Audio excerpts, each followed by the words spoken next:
Hello friends, સ્વાગત છે મારી કિચનમાં. તો આજે મેં બનાવ્યા છે રાગીના લોટના લડ્ડુ. તો આ રેસીપી જોવા માટે મારી વિડીયોને સબસ્ક્રાઈબ કરજો, લાઈક કરજો અને વધારે શેર કરજો.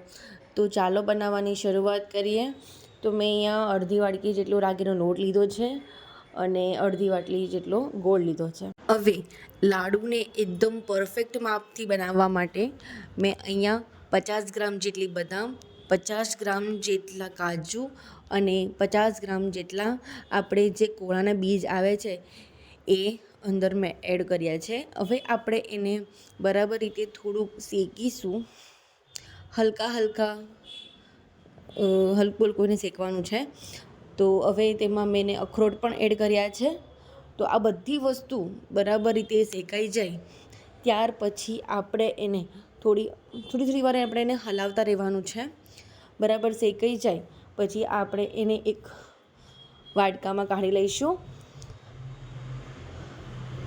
હવે અહીંયા બરાબર શેકાઈ ગયા છે. હવે મેં એને અહીંયા વાટકામાં કાઢી લીધું છે. હવે આપણે એને મિક્સર જારમાં મિક્સ કરવાનું છે. થોડુંક ઠંડુ પડે ત્યારે આપણે મિક્સર જારમાં એને ડ્રાય કરવાના છે. હવે અહીંયા મારું ડ્રાય થઈ ગયું છે અને મેં અહીંયા કઢાઈમાં થોડું 5-6 ચમચી જેટલું ઘી ઉમેર્યું છે. હવે ઘી ગરમ થઈ જાય એટલે આપણે તેમાં જે અડધી વાટકી જે રાગીનો લોટ લીધો હતો એ આપણે એને એડ કરવાનો છે. તો એને આપણે બરાબર રીતે હલાવશું.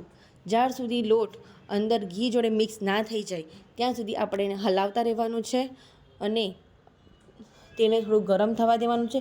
અને જે એનો કલર પકડાય, બ્રાઉન કલર પકડાવવો જોઈએ. તો બ્રાઉન કલર થાય ના ત્યાં સુધી આપણે એને હલાવતા રહીશું. તો જુઓ અહીંયા થોડોક રીતે આપણો બ્રાઉન કલર જોવા માંડી ગયો છે અને આપણે અહીંયા આખો બ્રાઉન કલર થઈ જશે. હવે તેમાં આપણે જે અડધો વાટકી ગોળ લીધો હતો, મેં અહીંયા દેશી ગોળનો ઉપયોગ કર્યો છે. તો અહીંયા દેશી ગોળ આપણા માટે બહુ હેલ્ધી હોય છે અને તેમાં એડ મેં કરી દીધો છે.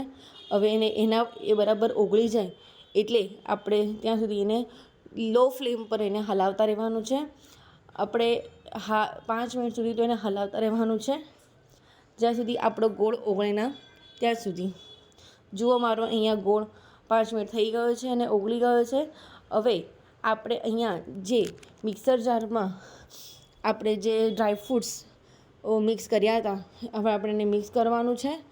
તો એ ડ્રાયફ્રૂટ્સ આપણે અંદર એડ કરી અને આપણે એને પણ થોડી વાર સુધી હલાવતા રહીશું જ્યાં સુધી આપણો ડ્રાયફ્રૂટ્સ અને રાગીનો લોટ બરાબર રીતે મિક્સ ના થઈ જાય અને બરાબર કલર આપણો ઉપડી ના આવે ત્યાં સુધી આપણે એને હલાવતા રહીશું. 5 મિનિટ સુધી આપણે હલાવતા રહીશું. જુઓ આ રાગીનો લોટ બધાને પૌષ્ટિક અને એટલું હેલ્ધી છે અને ડાયાબિટીસના પેશન્ટ માટે તો આ રાગીનો લોટ છે, રાગીની રોટલી છે, રાગીનો રોટલો છે. તમે આ બધી વસ્તુઓ એટલી પ્રિફર કરતા હોય છે ડૉક્ટર. તો ડાયાબિટીસના પેશન્ટ માટે તો આ લોટ બહુ જ હેલ્ધી હોય છે.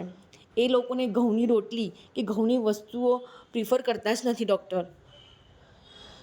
તો જુઓ અહીંયા બરાબર શેકાઈ ગયું છે. હવે મેં અહીંયા બરાબર એને લડ્ડુનો આકારનો શેપ આપી બધા અલગ અલગ લડ્ડુ બનાવીશું. જુઓ બહુ જ આપણે પકડતાની સાથે જ બહુ સ્મૂથ થઈ ગયો છે. એમ પકડતાની સાથે જ આપણા લડ્ડુ તરત જ વળાઈ જાય છે. તો આવી રીતના તમે બનાવશો તો બહુ જ સરસ બનશે. હવે મેં અહીંયા આવી રીતના બધા લડ્ડુ બનાવી દઉં છું. જુઓ બહુ સરસ બની ગયા છે. એકદમ સ્મૂથ થઈ ગયો છે. કલર પણ બહુ સરસ આવી ગયો છે લડ્ડુમાં.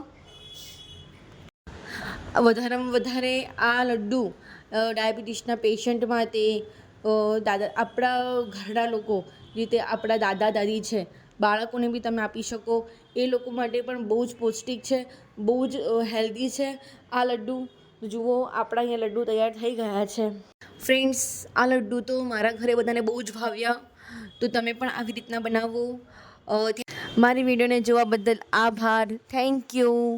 અને સબસ્ક્રાઈબ કરવાનું બિલકુલ ના ભૂલતા. Tata bye bye, thank you for watching.